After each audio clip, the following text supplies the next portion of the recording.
পরিবেশ বিশেষজ্ঞরা পশ্চিমবঙ্গ দূষণ নিয়ন্ত্রণ পর্ষদের 50 বছর উদযাপনে দূষণ মোকাবিলায় উদ্ভাবনী সমাধান নিয়ে বিস্তারিত আলোচনা করেছেন এবং নিজস্ব দৃষ্টিভঙ্গি রেখেছেন।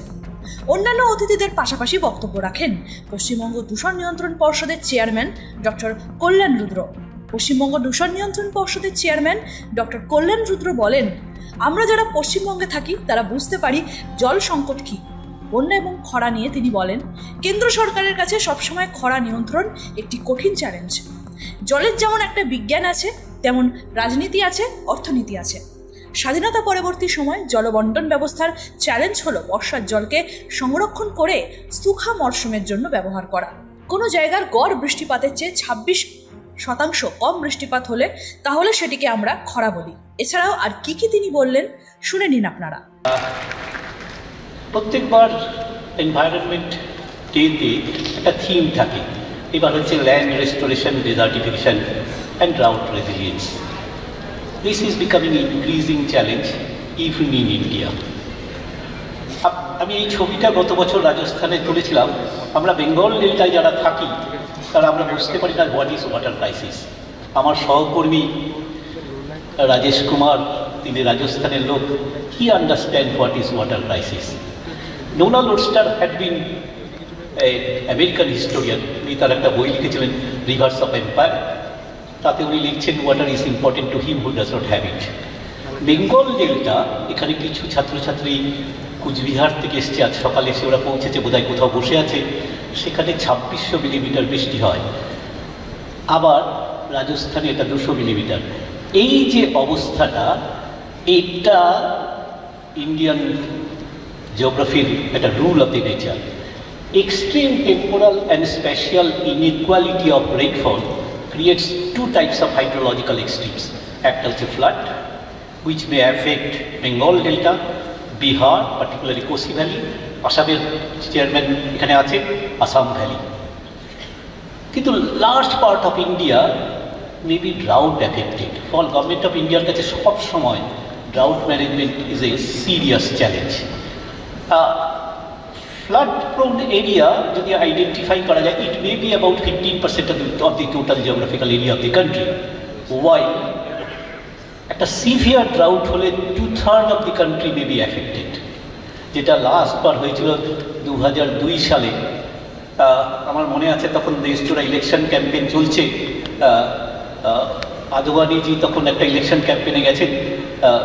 ওয়েস্টার্ন ইন্ডিয়ার গ্রামের মহিলারা একটা প্ল্যাকার্ড তুলে দাঁড়িয়েছিল, সেটাই ডাউন টু আর্থে ছাপা হয়েছিল যতদূর আমার মনে পড়ছে, যে পহেলে পানি পিছে আদবানি।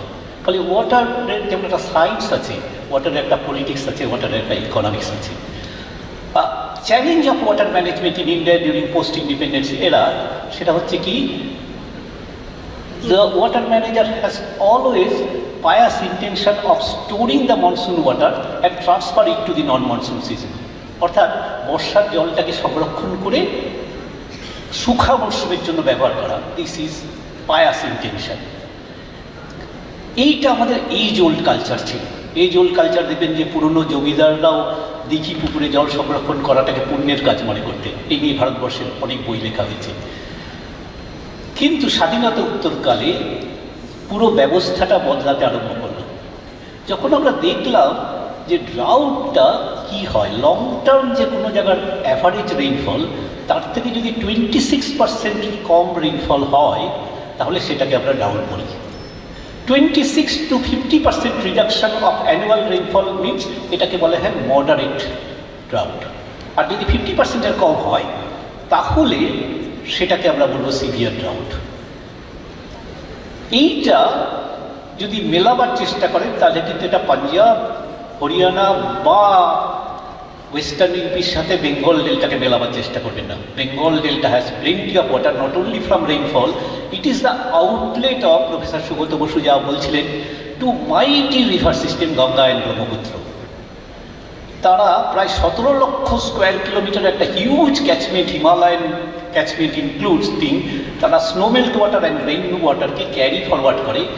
এবং আমাদের মিসকনসেপশনটা যেটা পোস্ট ইন্ডিপেন্ডেন্স এরাতে আমরা দেখেছি, ওয়াটার ম্যানেজমেন্টের সময় আমরা ধরে নিয়েছিলাম রিভার্স আর the conduit of flowing water.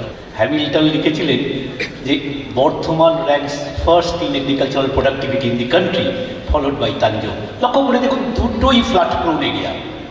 Farmers of India used to learn, particularly Bengal and Assam, used to learn how to live with flood. তারা বলতেন বন্যা আসবে, দুদিন পরে চলে যাবে, নতুন ফার্টিলাইজিং সিল ফেলে দিয়ে চলে যাবে এবং প্রোডাক্টিভ বাম্পার ক্রপ হবে।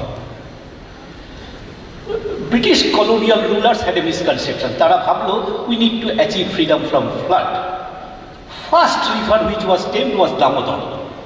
দামোদরকে দুপারে বাঁধ দিয়ে বেঁধে দেওয়া হলো, যার ফলে হলো যে ফ্লাডের সময় যে সেডিমেন্ট ডিসপারশন মেকানিজমটা ছিল দ্যাট ওয়াজ ইন্টারাপ্টেড।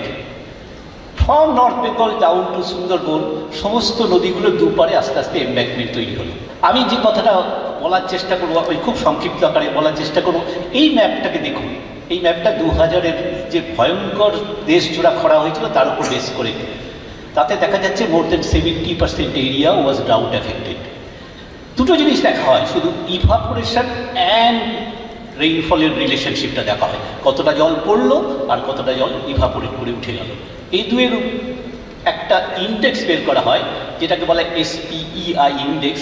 তার বেসিসে দেখা যাচ্ছে সেই বছর 25টা রাজ্য, 548টা ডিস্ট্রিক্ট, 3676টা তালুক ওয়াজ ড্রট এফেক্টেড। এখন drinking water supply is not a very critical issue is agriculture. Kolkata থেকে নিজস্ব প্রতিনিধির রিপোর্ট, NM নিউজ। আরও খবরের আপডেট পেতে সাবস্ক্রাইব করুন আমাদের ইউটিউব চ্যানেলটি আর বেল আইকনে ক্লিক করুন নোটিফিকেশনস পেতে।